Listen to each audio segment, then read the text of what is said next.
որ Լիլիթ Մինասյանն է, որը գործուղման լինելու պատճառով այսօր չի մասնակցում մեր նիստին, նրա դիրքորոշումը կփոխանցեմ ես եւ առաջինից երկրորդ ընթերցման ընթացքում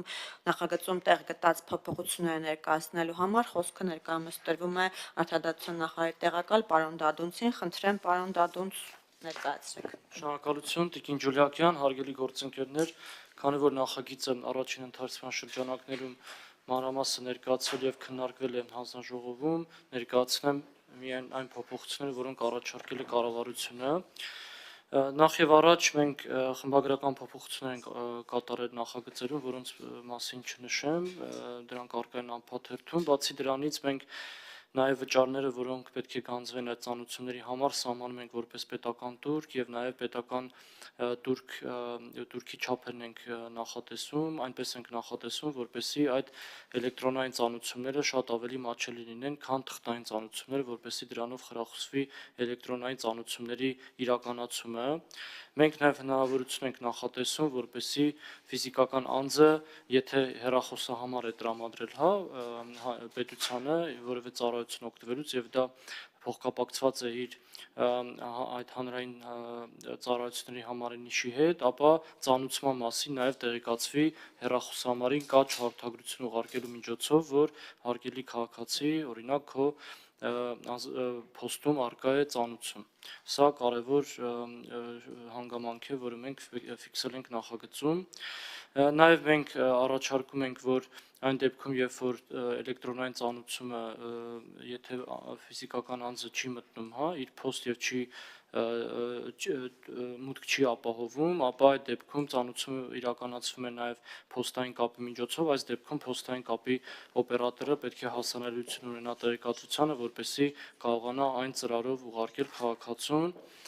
Ի սկզբանե մենք նախագծում նախատեսել ենք, որ եթե անձը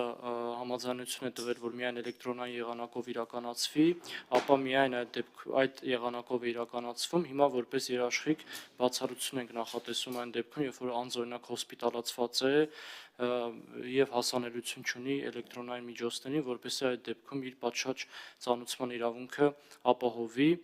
Եվ նաև կառավարության որոշմամբ կսահմանվեն իմ նշած այդ տեղեկացման կարգը, այսինքն թե ինչպես է իր ծանոթությունը նաև հավելյալ էլեկտրոնային փոստի կամ հեռախոսահամարի միջոցով ուղարկվելու։ Նախագծում նաև նախատեսվել են եզրափակիչ եւ անցումային դրույթներ, հիմնականում այսքանն է, Տիկին Ջուլիակյան, հարգելի գործընկերներ, շնորհակալ եմ։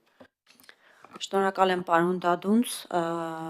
նախագծի հիմնական զեկուցողին հարցեր ուղղելու համար խնդրում գրանցվել։ Հարցեր չկան պարոն Դադունց, հարգելի գործընկերներ, ներկայացված է եղել ձեզ առաջարկվող փոփոխությունները, այսինքն շրջանառվել է բոլոր ձեր էլեկտրոնային փոստերին, ստացել եք նաև գրավոր եղանակով այն փոփոխությունները, որ առաջարկվում է նախագծի հիմնական զեկուցողի կողմից, հետևաբար ծանոթացված եք պատշաճ կերպով, ինչպես ասեցի, նախագծի հարակից զեկուցողը ներկա չէ եւ իր դիրքորոշումը ես կներկայացնեմ, խնդրել է Տիկին Մինասյան ինձ փոխանցել, որ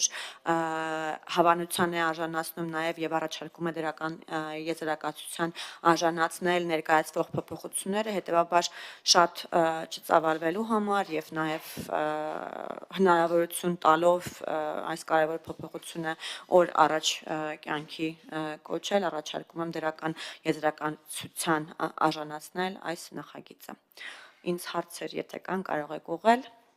Պարոն Նազարյան, չունեք ինձ ուղղված հարց։ Բայց հետո հասկացա, շատ լավ։ Շնորհակալություն հարգելի գործընկերներ, հարթակը բացում եմ մտքերի փոխանակության համար գրանցվելու համար։ Կան ելույթներ։ Ելույթներ չունենք, հարգելի գործընկերներ,